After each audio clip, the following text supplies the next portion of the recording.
Los Angeles, California, it's Landed Late Night.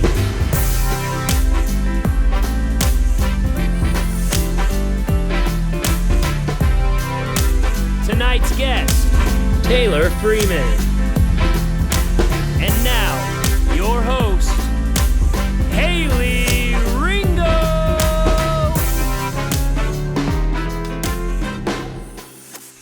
Please welcome Taylor Freeman, everybody! Hey, work it out. Yep, here we are. Oh my God, look at that! That seemed like a right pose in the I moment. can't even do... Yeah. Oh wait, there we go. Oh yeah, which leg? It's the one facing each other. That's how I remember. High five. Okay. First of all, you are hysterical. Thank you. Your BuzzFeed video. So you guys, like, obviously probably recognize her face because she was all over BuzzFeed's videos. 2015 to, like, when did they kind of... It was, well, I think, like, the BuzzFeed golden age kind of, like, died after 2016. Right. And luckily I got out in 2016. So it kind of feels like a lifetime ago at this point. Yeah. Like, it's because it's been a while. But, I mean, I'm very... Like, people still identify me in public as, like, oh, you're that girl from You're BuzzFeed. the BuzzFeed girl. Yeah. Yeah, you're hysterical. And, like, all of the... How did you... So... I know you're from Ventura, correct? Yes, Right? yeah. And then went to Arizona State? Went to ASU, yes. Okay, party on, baby. Did you graduate and then immediately start at BuzzFeed? Yeah, so actually my first day at BuzzFeed was exactly 2 months to the day after Okay. I graduated college, which I got in because a sorority sister of mine back in college worked at BuzzFeed, so Okay. she kind of hooked it up Hell with the yeah, interview, so- sororities. I know. I Yeah. dropped mine after year one, but What here were we you? go. I was a Tridel. What were Tridel? I was a Theta. you? Okay. Yeah, so... Thetas are great. I They're- love the Thetas. Tridel was not at ASU when Okay. I was there, so Yeah. I never knew any Tridels, but... It was a lot of rules, and I always got called into standards. I was did like, too! Weekly, actually. Same, and I was just like, you guys are really, like, uptight. Let's Yeah. just chill out. Yeah. Anywho. But, okay, so started at BuzzFeed, and then you were a producer for them? So yeah, I came in as an intern, Okay. which, like, that was the hiring process. You start as an intern, and then they do, like, a review every 3 months to Okay. assess, like, if you'll bump up to the next level. And so I came in as an intern, got promoted to the next level, and then after that level, it's like a video producer, but they call it the fellowship. Okay. So you're doing the same responsibilities that a video producer would do, but you're not with that title yet. You're Right. not salaried. Okay. And so the next jump is a salaried jump. And at that point, they were like, hey, we don't have it in the budget to pay you a salary. Wait, so you're paid as an intern, and then they wanted to bring you on, and then they were like, but we still can't pay you. Right, because I was getting paid hourly at Okay, that time, okay, so I was just okay. doing, like, hourly work, but Okay. then I was at the jump to make it salary to get benefits and to get, like, paid time off Got and it. all that stuff, and they Yeah. were like, we don't have that in the budget. Yeah. And they laid off me and, like, I don't know, like 20 other people at the time, Shit. so it was kind of a bummer, but blessing in disguise. Yes. I was sad for, like, a few months and then let it go. So all the videos and stuff happened when you were an intern there, Pretty much, intern into the fellowship. into the fellowship. Yeah. Okay. So when I left BuzzFeed, I started doing, like, a YouTube channel with my friend Trevor. Okay. He's actually, so back in college, I met my best friend Jenny, Okay. and Jenny and I worked on all of our projects together in college. We moved to LA together after we graduated, and she got hired at BuzzFeed as well at the Okay. same time. So we actually got jobs together here. I got, in the layoff, I was, fired from BuzzFeed. She was in the Snapchat division, so she continued on for actually a couple more years. Okay. She got laid off in January, though, which is a bummer. Oh my Anyway, so her Yeah, is boyfriend... Snapchat going. Snapchat's not doing great. Yeah, Like, no. yeah. Yeah. Anyways, her boyfriend. So her boyfriend, Trevor, which we moved in together. I was living with Jenny and Trevor, and so Trevor and I, we both happened to be unemployed at the same time right after I left BuzzFeed, so we started doing a YouTube channel together, him and I, Okay. which was, like, total freedom. We could write and do whatever we wanted, which BuzzFeed was, like, fairly free. You could do pretty much what you wanted, but, Right. like, there were still some standards and some regulations that you had to follow. So it was cool to just kind of, like, do whatever the hell we wanted, and that was fun because, like, at BuzzFeed, you get really good at being really fast, and so it was just fun to, like, make our own content and push it out. And Well, it was fucking hilarious. Thank So you killed it. And Yeah. then at some point you started Freezy Film Productions. yeah, so, well, I started, like Freezy Films was, like, coined back when I was in college because that was, like, a nickname everybody called me I was about in to ask college. you how Yeah. did you get that whole... So, like, one of my bridesmaids actually in my wedding coming up in a couple months. Yeah, she's getting married in 3 months. Again, Oh. yeah. So her name's Molly, and she, like, to this day, she only calls me, like, Freeze or Freezy. Like, but back in college, everybody called me Freeze. Like, Freezy, Freeze. From Freeman? From Freeman, my last name. Right. So it was kind of this nickname that I had gotten. So I was like, that's a great alliteration, like, Freezy Films. So that's how I put it together. And, yeah, and then so ever since then, like, I mean, I've been, like, more involved with that at certain times in my, like, career. And currently now I do freelance stuff. I shoot weddings. I shoot commercials. I shoot things for YouTubers, people, like, I'm just kind of all over the place with what I do right now, just however I can be useful to anybody wanting to pay me to do something. Right. So. But what has that been like starting your own company? Do you feel like, you know, because you studied in college, you know, were at Buzzfeed and that probably equipped you, and then also just like learning as you mess up and succeed along the way. Yeah. That's the most valuable way to learn, I think. Trial and error. Trial and error, for sure. Because, I mean, in my interview for BuzzFeed, when they literally were interviewing me, they were like, oh, do you know how to edit in Adobe Premiere?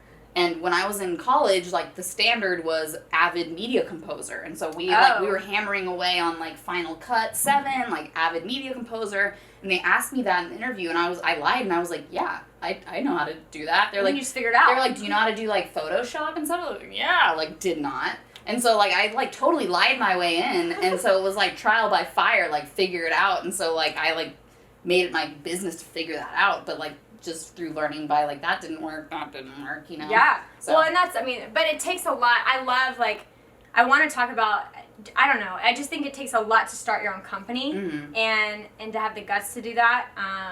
But, I mean, what does that even entail? Like, starting, what are all the different jobs you have to do? Do you have to hire, is it just, it's you right now? Well, first off, you gotta apply for the business license. Well, I saw you on IMDb. I am? For Freezy Films, yeah, right? Really? Yeah. I didn't even know. You are. I didn't do that. Okay. Well, you're okay, great. Okay. You're there. Okay, cool.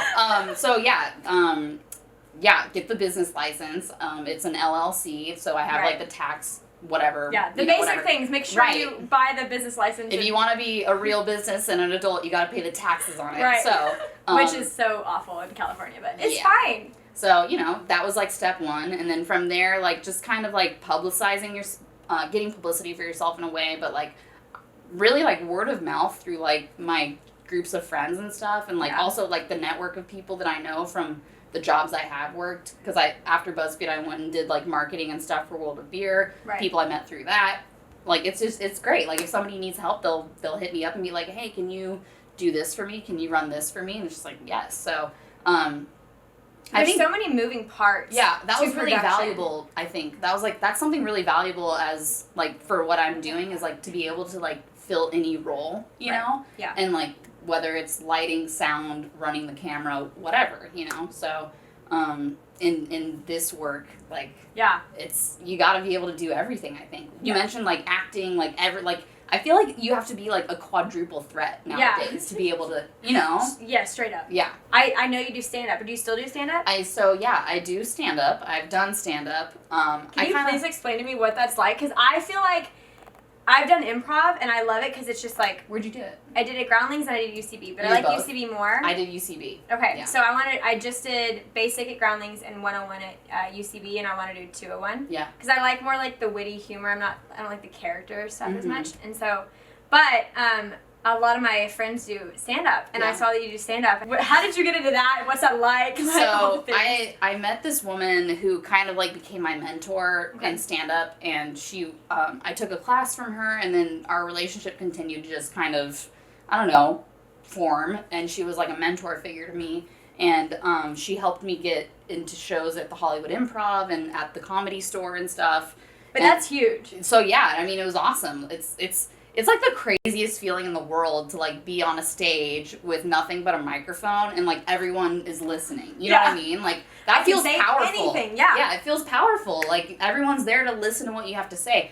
But at the same time, like, you're basically, like, walking on this very sharp edge that, like, at any moment, like, you can fall, you know, in either direction. Like, people can suddenly just be like, this sucks, and, like, we don't like this. Or you can win them over and they can love it, you know? So...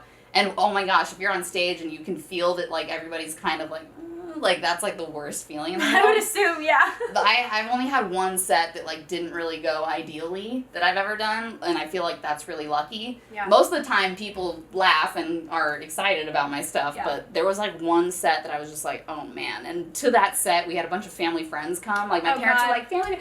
So, like, I'm just like, damn, that was the worst. It's too much pressure. You're like, it can kind of, like, I mean, to, like, get up there and, like, make everything seem like it's just coming off the top of your head. Like, because, like, you have to make it seem like you've never said it before. Right. You know? Like, that's true. I never thought about that because, like, whenever I go to comedy shows all the time. I love them. And I never think, like, oh, even though I know they've prepared this, I never have a thought. Yeah. They're like, oh, they're just repeating this. Right. You know? What can you enlighten me on? Honestly, let's have a conversation. I mean, so for me, like, I really care about social issues. So I am a lesbian. I care a lot about equal rights, obviously. And so, you know, I that's something that I feel like I have to be kind of a watchdog for myself on, that it's like, I want to make sure that my rights are not being infringed. Like, I'm getting married this year. Like, I am lucky that I get to be able to marry my same-sex partner, because just, you know, that was only, legalized in 2016 or 2015 or 20, it wasn't that long ago. I'm pretty sure it was 2015 then when it was the Obergefell case that won marriage equality.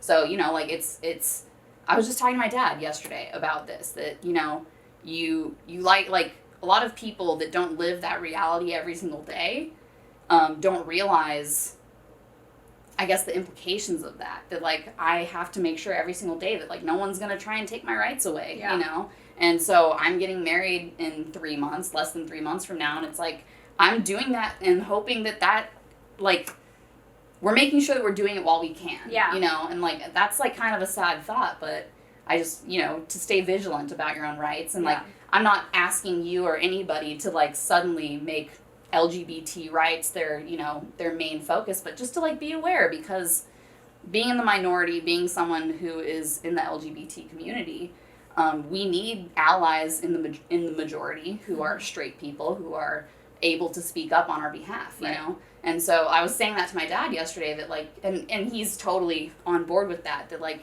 you know, as somebody who is the father of a gay woman, like, I need you to speak up for me. Like, when other men or other people make, like, shitty comments, you know, like, don't just sit there passively. Don't, like, let it just pass and let the moment pass. Like, speak up, say something. Like, I need you to. As my friend, as my dad, as somebody who loves me and cares about me, like, I need you to speak up. It is so important, and I think it is important to, like, and it's convicting for me to get out of my own world and learn about, like, things that I don't necessarily relate to or have anything. I mean, I have a lot of friends who are gay, but, like, and I go to Pride, and you know, we talk about all the things. We have conversations all the time. Speaking specifically to Missouri, I just saw a few months ago there was a lesbian couple in Missouri that was trying to get residency in, like, an old folk home, you know, like a lesbian couple, and they were denied because they were lesbians in Missouri, the state that I'm gonna move to, you know, and it's like, that's, things like that are very frightening to me. It's like, I'm walking into the belly of the beast here, in a way. Yeah, you kind of are. But, you know, there's, like, a part of me that's Kansas City's, like, pretty... Kansas City's progressive. Yeah. But there's a part of me that's kind of like, you know what, like, if not me, then who? Like, I'm down to go there and kind of, like, fight the fight and, like, teach these people who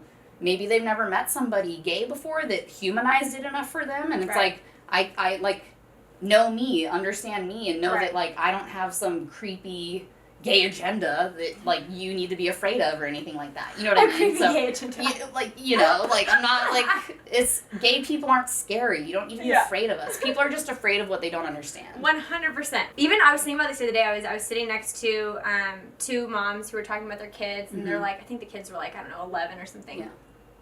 And one of the kids, he was like, I don't know if, he was just like unsure yet. And the way but it was the way they were talking about it that was so cool to me, because the moms were both just like, I'm from Texas, right? So, like, when I grew up, like, first of all, I didn't even know, like, what gay meant until I was probably in middle school. Like, and I feel like the way they were talking about it was just so open. It was just normal. It wasn't like this, there was no stigma or taboo about it. And I was like, this is so cool. Like, I'm trying to read a book, and I'm like, this is so cool. I want to start a conversation. 100% eavesdropping. I'm like, okay, cool. Taking notes for when I have kids one day. Every day, like, empathy is huge, because, you know, I feel like everyone in LA is very high strung a lot of times. Yes. I'm myself included. I was going to say me too. Yeah, me. And so, but, like, if I just take a step back and breathe, and I'm like, all right, and you try to have empathy, and you're like, what is that person going through today? We have literally no idea. So they could be having the worst day of their entire life, and that's why they're doing what they're doing. Right. And just like changing the lens of your perspective and like what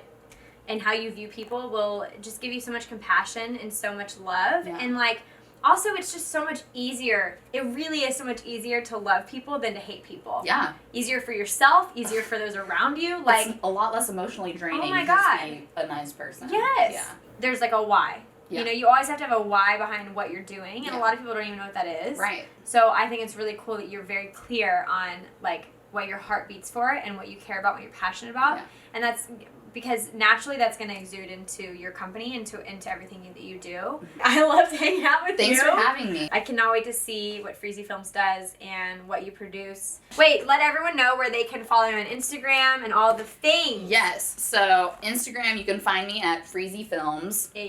Easy. And then you can find me on Twitter at Tay Free. Tay Free Free. I think that's my Tay handle. Free. Yeah, I don't know. I love it. I Yeah, love it. Pretty sure that's it. So. And then every week I'll have a new episode, so make sure to subscribe to Landed Late Night. Click the notifications button, ding, ding, ding, so you know when I release a new episode. I love you guys. Thanks so much for tuning in. Have a fabulous kick-ass week. And we out, baby. Woo! Bye. Bye.